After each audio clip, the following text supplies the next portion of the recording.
Stories for Children.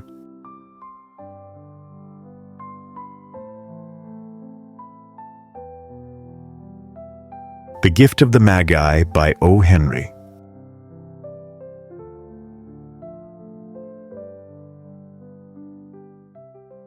The story begins the day before Christmas with a young woman named Della sitting at home counting her savings. The home she lives in with her husband, Jim, is a cheap, furnished rental apartment. When they first moved in, Jim was earning more money, but the couple has fallen on hard times and now live in poverty. Della has been putting money aside after buying groceries for many months. She is sad and anxious because despite her efforts, she has not saved enough money. She had been hoping to buy Jim something special for Christmas with her savings. Della begins to cry on her couch as she realizes she does not have enough money to buy Jim a Christmas present. After she stops crying, Della cleans up her face and looks out the window lost in thought. She suddenly catches a glimpse of herself in the dingy mirror on the wall and gets an idea. She lets down her long brown hair and looks at it for a little while. Della's hair, notable for its beauty, is her prized possession. She puts on her old coat and hat and visits a shop that buys and sells hair. The shopkeeper, Madame Sofronie, agrees to cut and buy Della's hair.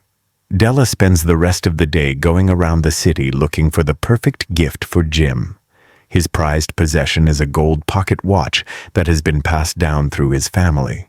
She wants to buy him a nice chain to go with it, something special and rare. Eventually, she finds the perfect platinum chain. It costs all the money she got from selling her hair, plus most of her savings. Della goes home feeling very excited to give Jim his present. When Della gets home, she tries to style her new haircut as best she can. She worries that Jim will be angry and will no longer think she is pretty. The door opened, and Jim stepped in and closed it. He looked thin and very serious. Poor fellow, he was only 22, and to be burdened with a family. He needed a new overcoat, and he was without gloves. Jim stepped inside the door, as immovable as a setter at the scent of quail. His eyes were fixed upon Della, and there was an expression in them that she could not read, and it terrified her. It was not anger, nor surprise, nor disapproval, nor horror, nor any of the sentiments that she had been prepared for. He simply stared at her fixedly, with that peculiar expression on his face. Della wriggled off the table and went for him. "Jim, darling," she cried, "don't look at me that way. I had my hair cut off and sold it because I couldn't have lived through Christmas without giving you a present. It'll grow out again. You won't mind, will you? I just had to do it. My hair grows awfully fast. Say, Merry Christmas, Jim, and let's be happy.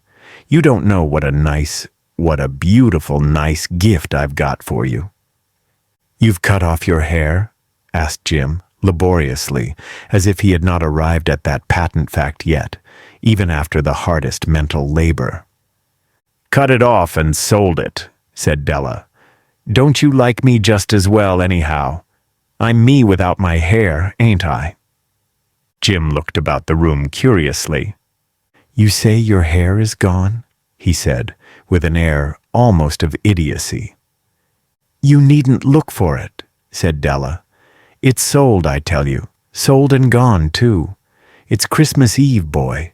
Be good to me, for it went for you. Maybe the hairs of my head were numbered," she went on, with a sudden serious sweetness. "But nobody could ever count my love for you. Shall I put the chops on, Jim?" Out of his trance, Jim seemed quickly to wake. He enfolded his Della.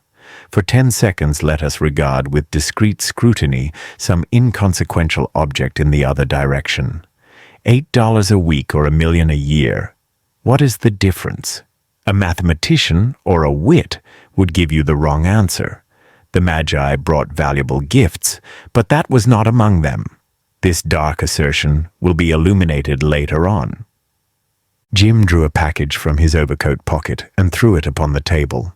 "Don't make any mistake, Dell," he said, "about me. I don't think there's anything in the way of a haircut or a shave or a shampoo that could make me like my girl any less. But if you'll unwrap that package, you may see why you had me going a while at first." White fingers and nimble tore at the string and paper, and then an ecstatic scream of joy, and then, alas, a quick feminine change to hysterical tears and wails, necessitating the immediate employment of all the comforting powers of the lord of the flat. For there lay the combs, the set of combs, side and back, that Della had worshipped for long in a Broadway window. Beautiful combs, pure tortoiseshell, with jeweled rims, just the shade to wear in the beautiful vanished hair. They were expensive combs, she knew, and her heart had simply craved and yearned over them without the least hope of possession. And now they were hers, but the tresses that should have adorned the coveted adornments were gone. But she hugged them to her bosom, and at length she was able to look up with dim eyes and a smile and say, "My hair grows so fast, Jim." And then Della leaped up like a little singed cat and cried, "Oh, oh!" Jim had not yet seen his beautiful present. She held it out to him eagerly upon her open palm. The dull, precious metal seemed to flash with a reflection of her bright and ardent spirit. "Isn't it a dandy, Jim? I hunted all over town to find it. You'll have to look at the time 100 times a day now. Give me your watch. I want to see how it looks on it." Instead of obeying, Jim tumbled down on the couch and put his hands under the back of his head and smiled. "Dell," said he, "let's put our Christmas presents away and keep 'em a while. They're too nice to use just at present. I sold the watch to get the money to buy your combs. And now, suppose you put the chops on." The Magi, as you know, were wise men, wonderfully wise men who brought gifts to the babe in the manger. They invented the art of giving Christmas presents. Being wise, their gifts were no doubt wise ones, possibly bearing the privilege of exchange in case of duplication. And here I have lamely related to you the uneventful chronicle of two foolish children in a flat who most unwisely sacrificed for each other the greatest treasures of their house. But in a last word to the wise of these days, let it be said that of all who give gifts, these two were the wisest. Of all who give and receive gifts, such as they are wisest. Everywhere they are wisest. They are the Magi.